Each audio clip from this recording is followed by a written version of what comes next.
I can definitely relate to it. I don't know about you guys, but I live near lots of corn.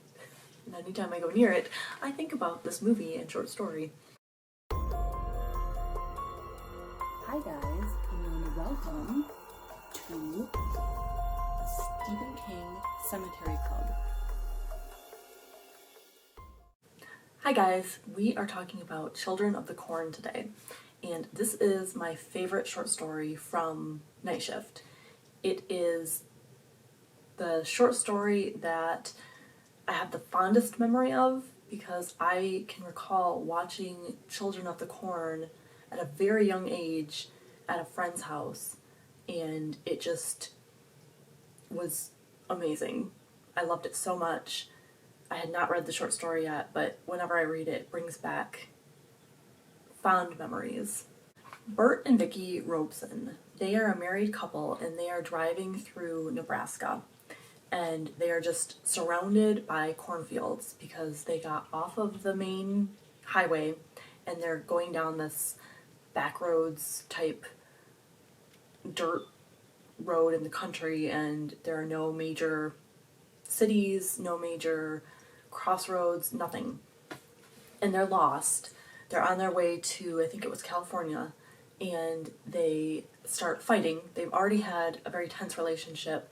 It's clear that they are considering divorce. So this is kind of the possible end of their marriage, and the situation is making it extremely tense, and it's bringing out their animosity toward one another. As they're fighting, Bert, who's driving, he takes his eyes off of the road for just a few seconds and they run over a child. So one instant and now they're in a huge mess. Their situation is very dire. They're lost, they've run over a child. It's a very nerve-wracking situation. They're both trying to process what has happened, and Vicki is just a complete bitch. She says, quote, "Congratulations, Tiger," on page 251. So completely unnecessary, not helping the situation any. It's not like he did it on purpose. I understand that people lash out when they are in stressful situations, but that just, I cannot forgive her for that one. So they go to investigate the body and see what's happened. And there are broken corn stalks, there's blood that has kind of made like little splatters on the actual corn stalks themselves and on the dirt. And there is a suitcase hanging out, like an old-fashioned suitcase, just hanging out there. So they go and they look at the kid. They kind of determine that it's a 13-year-old boy and his throat has been cut. So obviously they didn't do that. The car might have killed him, but he was already dead or going to be dead if he had an injury like that. And all of a sudden they start kind of feeling like they're being watched because, no one just jumps out of a cornfield with a mortal wound like that without someone close behind them, I wouldn't think. They load the body into the car. Bert gets very uncomfortable and feels like he's being watched. Quote, "He had a strong sensation of being watched. It was a feeling he had read about in books, mostly cheap fiction, and he had always doubted its reality. Now he didn't. It was as if there were people in the corn." Page 254. They're driving to town. They have to turn in the body, and this is ruining their entire trip.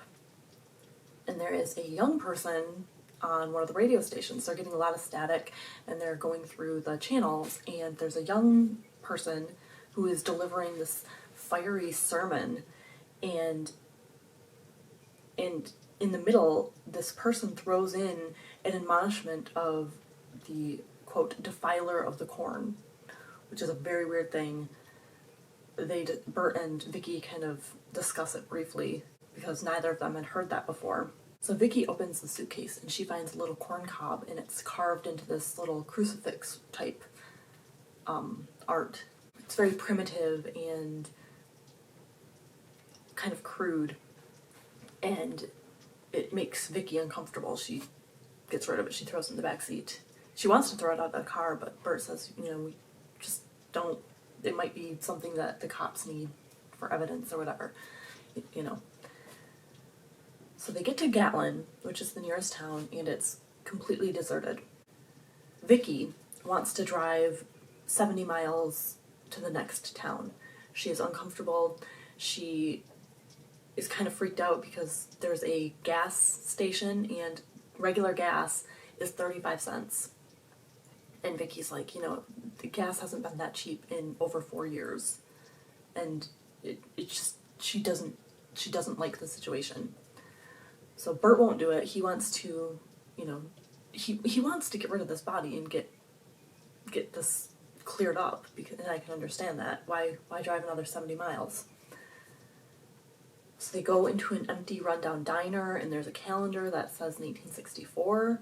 Everything is just run down, and there's no one around. But then they get to the church, and that is just pristine. It's kept up nicely. It stands out as being a place that has been well maintained.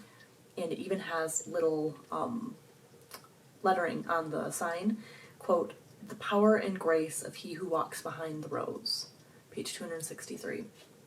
So obviously someone is, keeping the church going, and it's an empty, weird church. Bert goes in by himself.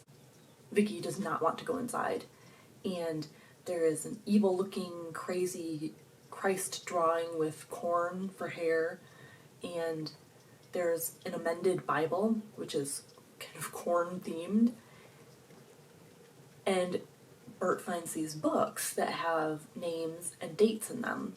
There are 2 sets of dates for every person, and every person seems to have been named a common name for the times, but then the name next to it is an old-fashioned name, which appears that, these children have taken new names based on like a biblical type name. And then there are the dates, 2 sets. The first set is their birth date, and then the second set is the date of their 19th birthday. Quote, "Something had happened in 1964, something to do with religion and corn and children," page 268. So Bert realizes that these children have done something with the adults in the town.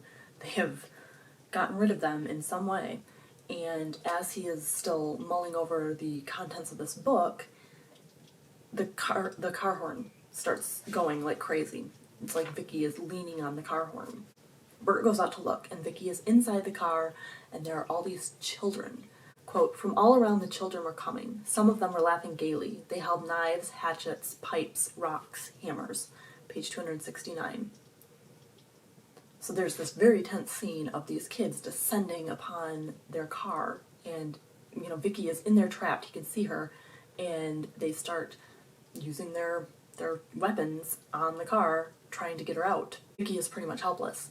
So there's a kid who kind of separates himself from the pack, and he goes after Bert.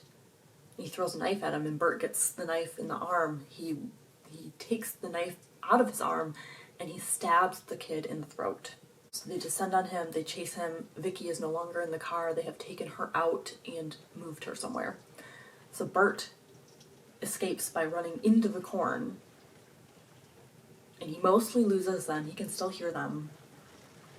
And it's a very visceral experience. You can feel what it would be like trying to outrun crazy children. They're obviously coming up behind him and to the side of him, and being hunted. I don't know, you get that feeling of terror from being hunted, trying to listen out for them, hoping that no one has flanked you, and you're trying to escape through the corn, but you don't want to rustle it too much and show your movement, because if they're looking at the tops of the corn, they'll be able to see. It's just a very, very scary situation. At sunset, there's a rustling noise going through the corn, even though there's no wind. And Bert gets kind of spilled out into this clearing, and he realizes that he thought that he was escaping the kids, but really he was kind of being herded into this clearing the whole time, and he was unaware of it. He thought he was outsmarting them. Quote, he looked around warily, half expecting to see the smiling boys in their Quaker coats creeping out of the corn, their knives clutched in their hands. Page 274. So Vicky is in the clearing and she has been crucified.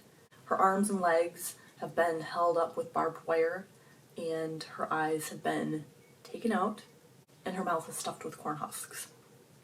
And Bert also sees two other people who have been crucified. One is dressed in pastor garb and the other is a cop.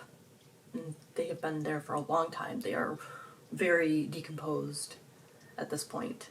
Years dead. Then the monstrous He Who Walks Behind the Rose comes for Bert. And, you know, it makes me think of the Wendigo from Pet Sematary. Like this thing comes out of the corn and it accepts Bert as like a sacrifice type thing. I don't know what the He Who Walks Behind the Rose looks like. If anyone has any ideas as to what they think it looks like, drop them down below. So the children are now at the clearing and Isaac, who is this 9-year-old kind of seer, he starts talking about how he has communicated with God and God has changed the age of favor to 18. Because remember, before it had been 19 and apparently that's when everyone had to walk. Apparently that's when everyone had to walk into the corn and meet their fate. So now all the 18-year-olds in the town who thought they had another year to live have to go out into the corn and make good with this He Who Walks Behind the Rose, because apparently something has happened and he's angered now. So yeah, a whole bunch of 18-year-olds head off to, quote, gain the continued favor of He Who Walks Behind the Rose, page 277. And, quote, dusk deepened into night. Around Gatlin, the corn rustled and whispered secretly. It was well pleased. Page 278. So apparently that glut of 18-year-old sacrifice was enough to make everything good again. And yeah, it's interesting that, you know, back before cell phones and the internet, you might have been able to have a little enclave of children running an entire town for years and years and, you know, not get detected. I feel like it'd be a little more difficult now, but it is a creepy story, and it's very much tied to memories of watching Children of the Corn at friends' houses during sleepovers and that kind of thing. So I like it for the story, but I also like it for the memories that it brings up for me. And I will definitely do a review about the movie. So that will probably come up next then. Have a spooky day.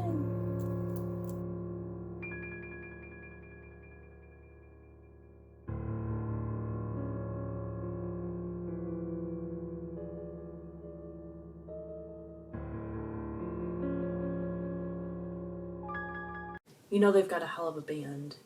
I believe it's in Nightmares and Dreamscapes.